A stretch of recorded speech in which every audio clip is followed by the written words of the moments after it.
See, I had told y'all that the music industry has collapsed and they're keeping it hush hush. Do y'all know Lizzo over here? All right.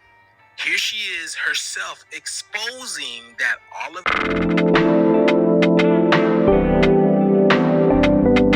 your favorite artists have been dropping projects, albums, summer bangers, right?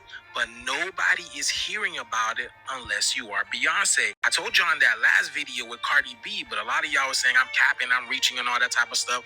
Well, she is saying that everyone is moving to TikTok and interacting with their fans in real time, performing live performances and all that type of stuff because everything has changed. Check this out. The music industry is in complete shambles right now, and you can use that to your advantage. Back in the day, the music industry was very algorithmic, as any other industry was, but that industry was controlled to a certain extent. Now that we are in the digital streaming age, there is no control over the algorithm, and it is stressing people the fuck out, myself included. Every major artist besides Beyonce has dropped music this year, or is planning to drop music this year, or has featured on somebody's record this year. I dropped a mixtape over the summer. I had SZA and Doja Cat on it, and I just dropped the deluxe to my mixtape today. And yet there are still people who don't even know I dropped music. Every major artist from Lady Gaga to Drake has dropped albums this year, and yet everyone is saying there's no song of the summer. I'm going to be completely honest with you guys. It's not because the music isn't incredible. It's because the way that the algorithm is set up, no one can serve the masses anymore. This industry used to be based on serving the masses, basically like servicing your song out to certain channels and certain radio stations. The internet space wasn't so congested. There was a clear channel back in the day for major artists to put their music out and serve the masses. Now you have to serve your people. So yeah, think about it. Everybody's got their own private television or computer in their pocket now, and you could just swipe up to watch whoever it is that you want to watch. You know what I'm saying?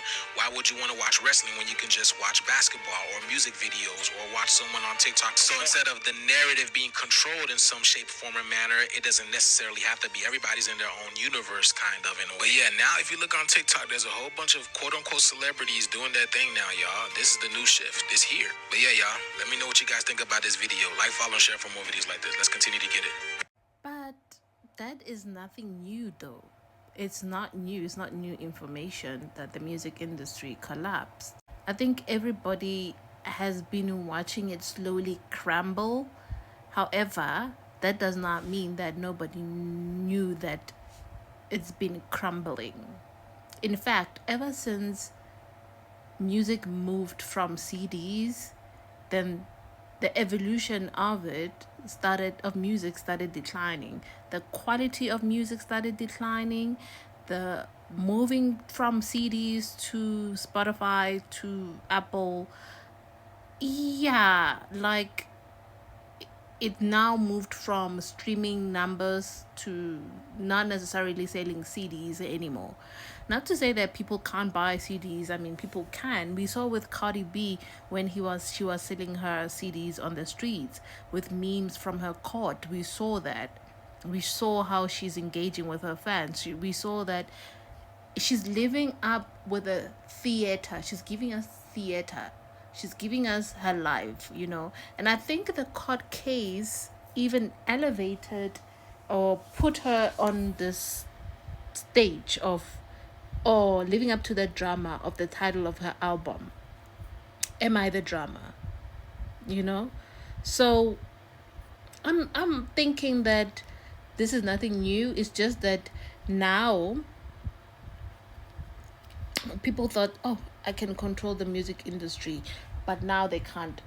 Not even your Beyonce's, like, not even Beyonce is selling as much as he did. They'll be like, unless it's Beyonce, no, not even Tyler. And all of them, like, not even them. I think the quality of music has declined, and people don't like even hearing fresh sounds, even from the likes of Beyonce. And we're going to take a look at what Lizzo and who's this one who likes to twerk, who made a song with Nicki Minaj, and kind of like had like a fallout with Nicki Minaj as well. I forgot her. She's light skinned. I forgot with the afro, the yellow afro. Yeah, that lady. Yeah, they made an album, a song, and it's kind of like interesting to watch how their song even was just a flop in itself. Was just, yeah, what it was. It wasn't even interesting to begin with, but we are here, by the way. I'll put it in so you guys can hear how they analyzed it, because I feel the same way, and that describes how we are with music.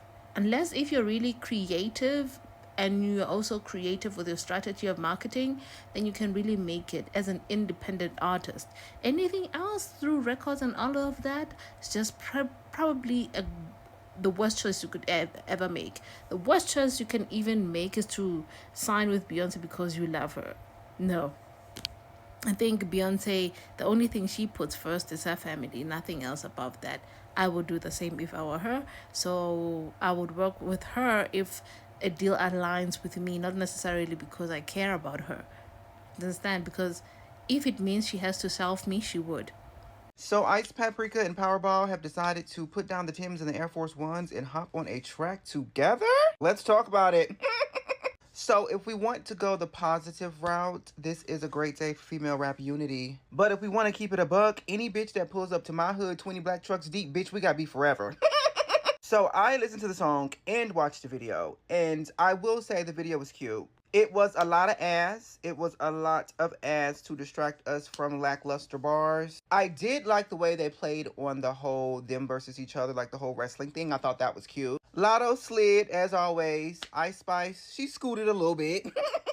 But this is the thing. I feel like this was a business deal for Ice Spice. As we all know, Ice Spice is trying to, get back into the field. She's trying to step her light-skinned toe back into the rap game. And obviously, Lotto took the deal because she has nothing to lose in this situation. She's getting paid all this money to do this song with this girl. And she knows that she can out-rap her. It's a win-win fucking situation. Now, if they would have just did the song and the video, that would have been cute. It would have left some mystery to like, oh, maybe they really did make up. Maybe they really are friends. However, them going on that boy's stream just debunked all of that. They do not like each other. They made up simply for business fucking purposes, because them on that stream together, I don't buy it. Like, they both just looked super uncomfortable with each other. Like, it didn't give like they was vibing with each other. It didn't give that they was bouncing off each other. It just gave, let me answer these questions so I can go. And this is the thing about trying to get two rap girls to reconcile with each other, because not only do you have to try to force them to get along, but you also have to try to force their fan bases to get along. And we know how fucking hard that is. So if they have decided to actually put us out their differences for real, then kudos to them for being grown women. If not, it don't make me no never mind.